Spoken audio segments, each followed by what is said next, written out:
आप सभी को नमस्कार।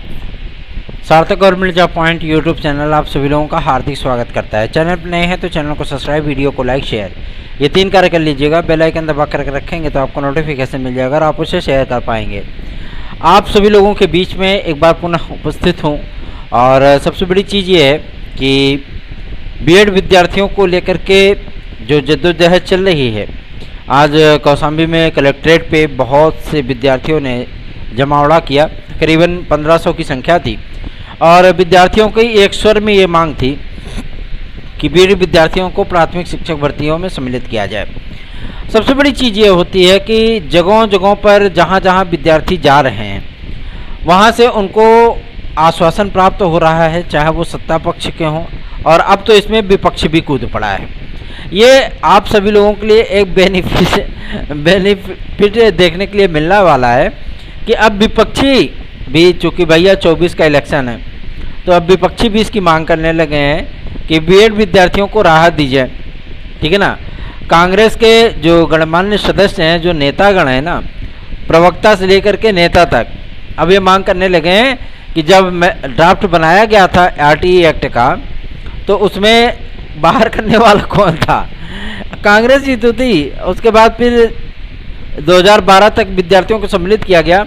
इन तमाम मुद्दों को लेकर के विद्यार्थियों के मन में एक जिज्ञासा है कि आखिर जो हमारा नेतृत्व कर रहे हैं, जो टीमें लगातार कार्य कर रही हैं, वो आखिर किस हद तक, किस स्तर तक कार्य कर रही हैं, हमें उसका परिणाम क्या प्राप्त होगा, ये विद्यार्थी जानने का प्रयत्न करते हैं। आप सभी लोगों से मैं बताना चाहता हूँ कि जिन परिस्थितियों में हम सभी लोग गुजर रहे हैं और जिन परिस्थितियों को लेकर के हम लोग कार्य कर रहे हैं, आप सभी लोगों का सहयोग भी अपेक्षित है। आप लोग सहयोग नहीं कर रहे हो, ठीक है ना। अगर आप ऐसे ही डाउन हो जाओगे तो जाहिर सी बात है, जो टीमें कार्य करने वाली हैं, जब उनको सहयोग नहीं प्राप्त होता है, कम से कम धन से सहयोग नहीं कर सकते हैं तो कम से कम नैतिक तौर पे तो सहयोग कर सकते हैं ना, डिजिटल तरीके से तो सहयोग कर सकते हैं ना। ऐसा तो है नहीं कि अरे यार हम केवल बाहर हुए हैं तो हम जो है मतलब परेशान हो, फलानवा बाहर नहीं हुआ है तो काहे परेशान होगा। ये बीएड के समस्त डिग्री धारकों की बात है। और सिर्फ इतना ही नहीं, अगर आप लोग LTGIC वगैरह भी चाह रहे हैं ना, तो LTGIC भी इसमें एक विवादों की स्थितियों में पड़ गया है। विवादों की स्थितियों में इसलिए पड़ गया है कि वहाँ पे भी समस्याएं ये देखने के लिए मिल रही हैं कि जो टेक्निकल वाले पीरियड से विद्यार्थी हैं, मतलब जो बीटेक करके आए हुए हैं, उनको अभी तक शासन ने मंजूरी नहीं दी है इस बात को लेकर के कि जिस विषय से उन्होंने बीएड कर रखा है उसी विषय से वो LTGIC प्रवक्ता डाल सकते हैं। ठीक है ना। अभी सरकार की इस पर मंजूरी नहीं मिली है, ना सैद्धांतिक ना प्रायोगिक, कोई भी नहीं। ये मामला अभी भी शासन स्तर पे पेंडिंग में है। तो आप सभी लोगों से मैं कहना चाहता हूँ कि ये केवल एक व्यक्ति विशेष की समस्या नहीं है, ये पूरे भारतवर्ष में फैले हुए 3 करोड़ 38 लाख विद्यार्थियों की समस्या है। आप सभी लोग जिस भी स्तर पे हैं, ठीक है ना, जिस भी स्तर पे आप लोग सोशल मीडिया से जुड़े हुए हैं, चाहे वो यूट्यूब पे जुड़े हुए हैं, चाहे वो आप इंस्टा पे जुड़े हुए हैं, ट्विटर पे जुड़े हुए हैं, फेसबुक पे हैं, आप सभी लोगों को ये चीज़ें करनी ही पड़ेंगी। विद्यार्थियों को एकजुट करिए, क्योंकि जब हम लोग आंदोलन खड़ा करें, जब हम लोग इस चीज़ को कंटिन्यू करें और जब इसकी लाइव टेलीकास्टिंग हो, तो कम से कम विद्यार्थियों को ये लगना चाहिए, जो टीम में वर्क कर रही हैं आप सभी लोगों को, उनको ये लगना चाहिए कि आप लोग वास्तविकता में सहयोगात्मक रवैया अपनाए हुए हैं। कहते नहीं, संख्या में वो ताकत होती है ना कि अच्छी अच्छी चीज़ों को झुका देती है। ठीक है। तो आप सभी लोगों से मैं इस बात की गुजारिश कर रहा हूँ विनम्रतापूर्वक हाथ जोड़ करके कि आप सभी लोग सहयोगात्मक रवैया अपनाइए, अधिक से अधिक लोगों को जोड़िए। ठीक है।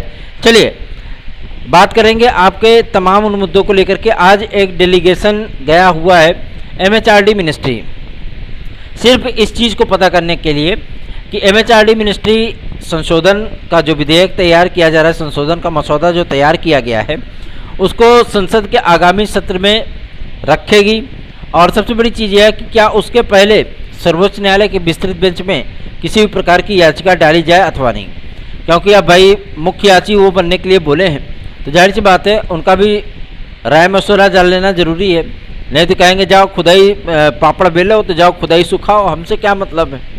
तो मतलब तो बहुत कुछ है, क्योंकि विद्यार्थियों का ये जो तर्क है, यह हम लोगों ने जब उनके सम्मुख रखा था कि अगर ऐसी परिस्थितियां उत्पन्न न हुई होती जैसे बीएड विद्यार्थी 1 जनवरी सन 2012 से ही बाहर थे और 2018 28 मई सन 2018 को उनको सम्मिलित किया गया फिर से। उसके बाद 18, 2, 20, 3, 23 5 वर्ष का समय बीत गया। 5 वर्ष के समय बीतने के उपरांत हमेशा ही बीएड वर्सेस बीटीसी की समस्याओं को देखने से दो चार होना पड़ा है विद्यार्थियों को। और इसमें ऐसा भी नहीं है, इसमें क्या कोई प्राथमिक शिक्षा भर्ती की मांग कर रहा है? बिल्कुल नहीं मांग कर रहा है। उसकी एकमात्र वजह यह है कि विद्यार्थियों को कोई चिंता ही नहीं है। अब ये सोच रहे हैं कि डीएलएड और बीटीसी वाले विद्यार्थी ही केवल हैं, है ना। और प्राथमिक में अब जो कंपटीशन होगा वो शून्य बटा सन्नाटा होगा। जो हम लोग उन चीज़ों को करेंगे, हम लोगों को आराम से नौकरी मिल जाएगी, है ना। तो ऐसी परिस्थितियां फिलहाल तो उत्तर प्रदेश में नहीं होने वाली, क्योंकि उत्तर प्रदेश में एकदम क्लियर हो गया है और गवर्नमेंट ने भी इस बात को क्लियर कर दिया। उनकी जो बेसिक शिक्षा नियमावली है, आप नियमावली जब आप लोगों के सामने आएगी तो आप खुद ही देख लीजिएगा। 1 to 5 में बीएड और डीएलएड दोनों हैं, ठीक है ना। यहाँ पे सम्मिलित किया गया है, लेकिन ये कितने वर्षों के लिए होगा? क्या परमानेंट होगा? परमानेंट होने के लिए पहले तो भाई केंद्र सरकार स्तर पे ही कार्य होगा ना। तो इसलिए अब केंद्र सरकार स्तर पे मंत्रियों से मिल सकते हैं आप, लेकिन जाहिर सी बात है कि आप प्रधानमंत्री तक पहुंचने के लिए बहुत पापड़ बेलने पड़ते हैं, ठीक है ना। और सबसे बड़ी चीज़ ये है कि भाई उनका व्यस्त शेड्यूल होता है, एक एक मिनट का प्रोटोकॉल होता है उनका, तो हर चीज़ों को तो किया नहीं जा सकता। इसलिए जहाँ तक पहुँच हो पाती है, क्योंकि इसमें जो विपक्षी नेता है ना वो सर्वसुलभ हैं। आज एक मुद्दे को लेकर के बिहार के उप मुख्यमंत्री तेज प्रताप यादव जी से कुछ बीएड के विद्यार्थी डेलीगेशन उनसे मिला है और उन्होंने बीपीएससी में सम्मिलित हुए विद्यार्थियों के संबंध में जो है जानकारी प्राप्त करने की कोशिश की कि जो बीपीएससी में बीएड में पीआरटी में सम्मिलित हैं विद्यार्थी, उनमें जो चीज़ें हैं क्या मतलब उनको नौकरी दी जाएगी। इस पर उनका स्पष्ट कहना था कि हम लोगों ने एनसीटीए और एमएचआरडी मिनिस्ट्री को लेटर भेजा है स्पेशल अनुमति के लिए और उम्मीद की जा रही है कि माध्यमिक और आपका जो मतलब निचले के जो पायदान पे सबसे टॉप लेवल पे है 10+2, पहले 12 है फिर 10 है, उन सभी रिजल्ट को क्लियर करते करते हम जब आएंगे प्राइमरी तक तब तक हमें अनुमति मिल चुकी होगी और फिर कोई दिक्कत नहीं होगी, क्योंकि विद्यार्थियों ने उनको सर्वोच्च न्यायालय के आदेश की कॉपी भी दी है जिसमें छत्तीसगढ़ के मामले पर सर्वोच्च न्यायालय ने बीएड विद्यार्थियों को सम्मिलित करने की बात कही है। वो इन सारी चीज़ों से उन्होंने स्पष्ट वो कर दिया कि हमको इस बार की जानकारी नहीं थी, चलिए इस आदेश को पढ़ेंगे फिर देखेंगे बताएंगे, लेकिन बीएड विद्यार्थियों को हम सम्मिलित करेंगे, ठीक है ना, हम नौकरी उनको देना चाहते हैं, ये उनका कहना था। तो ये बीपीएससी का टेंशन तो खत्म हो गया आपका, ठीक है ना, क्योंकि शासन ने वहाँ के पत्र भेज दिया है एमएचआरडी मिनिस्ट्री को। अब मेन मुद्दा जो आप सभी लोगों का आता है वो होता है केवीएस का। केवीएस में विद्यार्थियों को ये समस्याएं आ रही थी कि आज केवीएस के अधिकारियों से भी एक डेलीगेशन गया है मिलने के लिए कि आखिर सर्वोच्च न्यायालय का छत्तीसगढ़ वर्सेज सर्वोच्च न्यायालय का जो मामला था, उन मामले में जो आदेश आया है उस आदेश को फॉलोअप करते हुए केवीएस पीआरटी का रिजल्ट जारी करेगा या अन्यथा की स्थितियों में 11 तारीख के आदेश का अमल करेगा। इस पर केवीएस के अधिकारियों ने कहा कि जो आदेश आया है सर्वोच्च न्यायालय का उस आदेश का अक्षरशः पालन किया जाएगा। यदि सर्वोच्च न्यायालय ने यह आदेश किया, क्योंकि हाईकोर्ट ने किसी प्रकार का केवीएस के लिए कोई आदेश नहीं किया है, ठीक है ना, और ये एसएलपी के अधीन थी, यह विज्ञापन में भी लिखा गया था, ठीक है ना। अब एसएलपी पे आदेश आया, फिर उसका रिवर्स आदेश आया, एक मतलब बेंच का आदेश आया कि इन विद्यार्थियों को सम्मिलित किया जाए। तो इसमें किसी भी प्रकार का कोई जद्दोजहद नहीं है, डिवीजन बेंच हो चाहे ट्रिपल बेंच हो, ठीक है ना, उन सारी चीज़ों को लेकर के परेशान होने की आवश्यकता नहीं है और आप सभी लोग निश्चिंत होकर के सहयोगात्मक रवैया अपनाइए, क्योंकि अब जब आंदोलन करते हैं ना तो भाई अंदर की बनियान से लेकर के समझ रहा है ना, सब कुछ भीग जाता है पसीने से, चिल्लाते चिल्लाते गले पड़ जाते हैं। जाकर के विद्यार्थियों की समस्याएं देखिए, जब उनके बीच में खड़े होते हैं ना तो ऐसा लगता है जैसे आग लगी हो चारों तरफ, ठीक है। आप सभी लोगों से सहयोग सिर्फ इसलिए मांग रहा हूं कि आप लोग अधिक से अधिक शेयर करिए और अपनी बातों को रखिए। बीएड एकता जिंदाबाद के नारे के साथ इन सारी चीज़ों को इंक्लूड करिए। बात करते हैं आपके यूपी कांस्टेबल और यूपीएसआई के नए विज्ञापन को लेकर के। देखिए, यूपी कांस्टेबल और यूपीएसआई का नया विज्ञापन आप लोगों का सितंबर में आएगा और उम्मीद की जा रही है कि कल परसों तक जो फर्मों का चयन है वो कंप्लीट कर लिया जाएगा, ठीक है।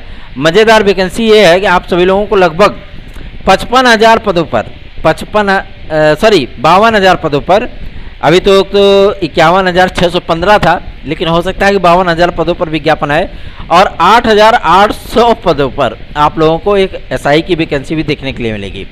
यूपी कांस्टेबल की तैयारी करने वाले हमारे भाई बहन निश्चिंत होकर के अपनी तैयारियों पर ध्यान दें, फिजिकल पर ज़्यादा ध्यान दें, क्योंकि फिजिकल इस बार थोड़ा सा टफ होगा, प्रारूप में थोड़ा सा बदलाव होगा, तो जाहिर सी बात है विद्यार्थियों को थोड़ी समस्याओं का भी सामना करना पड़ेगा। लेकिन आप सभी लोग निश्चिंत होकर के अपनी तैयारियां करते रहें। बात करते हैं आपके एलटी ग्रेड जीआईसी प्रवक्ता को लेकर के। आज विभिन्न संगठनों से बातचीत हुई है हम लोगों की, जो कि प्रतियोगी मोर्चा वगैरह के हैं, सभी लोगों से बातचीत हुई है और हम लोग एक बड़ा धरना प्रदर्शन करने चल रहे हैं आपके लोक सेवा आयोग में एलटी ग्रेड और जीआईसी प्रवक्ता के विज्ञापन को जारी कराने के संबंध में। अभी तक सारे अध्यासन आपके आ ही रहे हैं। पदों की संख्या आप सभी लोगों की लगभग 10,000 पहुँच चुकी है और ये पद तकरीबन जब तक विज्ञापन आएगा, विज्ञापन आने के बाद भी पद जुड़ते रहते हैं, तो मोटा माटी मान लिया जाए कि आप लोगों को 11-12 हज़ार का ये विज्ञापन देखने के लिए मिल जाएगा। ठीक, और इसमें सबसे बड़ी समस्या यह है कि जो ग्रेजुएट हैं विद्यार्थी और प्लस बीएड है विद्यार्थी, वही आवेदन करेंगे, क्योंकि माध्यमिक शिक्षक सेवा नियमावली, ठीक है ना, उस अधिनियम में संशोधन होने के बाद ये चीज़ें गवर्नमेंट तय करेगी कि भैया ये बताओ, क्योंकि प्रपोजल उन्होंने जेडी वगैरह ने सब लोगों ने दे दिया कि इसमें संशोधन कर दिया जाए। अब ये चीज़ें पास हो जाएंगी, उसमें संशोधन हो जाएगा, संशोधन होने के बाद आप सभी लोगों की ये प्रक्रियाएं वो आगे बढ़ाई जाएंगी। ठीक है, एलटी ग्रेड जीआईसी प्रवक्ता का विज्ञापन हम ज़्यादा दूर नहीं है, निश्चिंत होकर के आप सभी लोग अपनी तैयारियां करिए और सार्थक government job point YouTube channel को सब्सक्राइब करके वीडियो को लाइक जरूर कर दिया करिए। एक महत्वपूर्ण बात मैं आप सभी लोगों से करना चाहता हूँ, टीजीटी पीजीटी और नए शिक्षा सेवा चयन आयोग के लिए आप सभी लोगों को परेशान होने की आवश्यकता नहीं है। ड्राफ्टिंग कमेटी ने ड्राफ्ट को भेजा है कि आप इस अधिनियम को सम्मिलित कर लीजिए और राज्यपाल महोदया उस पर बहुत जल्दी अनुमोदन दे देंगी, वो सम्मिलित हो जाएगा, फिर अधिसूचना आपकी जारी हो जाएगी। ठीक, चिंतित होने की आवश्यकता नहीं है। ये जो मीडिया में सोशल मीडिया पे घूम रहा था ना कि मंजूरी दे दिया, मंजूरी दे दिया, ये बातें आप सभी लोगों को जाहिर सी बात है खुशी तो दी ही होंगी, लेकिन अभी तक आप लोगों को अधिसूचना दिखने के लिए नहीं मिली। तो ये सिर्फ मामला इसलिए गवर्नमेंट ने रोक रखा है ऑफिशियल तरीके से, क्योंकि इस पर भी मंजूरी प्राप्त होनी जरूरी है ना। ये मंजूरी प्राप्त होते ही तत्काल आप लोगों की अधिसूचना जारी कर दी जाएगी। बहुत से विद्यार्थी इंतजार कर रहे हैं कि टीजीटी पीजीटी का एग्ज़ाम कब होगा, तो टीजीटी पीजीटी का एग्ज़ाम बहुत जल्दी होने वाला है। आज जो डेलीगेशन गया है एमएचआरडी मिनिस्ट्री और आपके केवीएस के पास, अधिकारियों के पास, जो भी अपडेट होगी, क्योंकि विद्यार्थियों का प्रोग्राम है कैंडल मार्च का, तो जाहिर सी बात है वो सारी चीज़ें भी फॉलोअप की जाएंगी। बहुत सारे विद्यार्थियों को ग्रुपिंग की जाती है, जब ग्रुपिंग में हम सारी चीज़ें करते हैं ना, तो विद्यार्थी एकजुट होकर के उसका धरना प्रदर्शन पे स्थल पे आते भी है। ठीक है, हम लोग एक्सपेक्ट करते हैं कि 1,000 लोग आएंगे, आ जाते हैं 3,000 लोग, है ना। तो ये होती है एकता। आप सभी लोगों को भी एकजुट रहने की आवश्यकता है। धन्यवाद।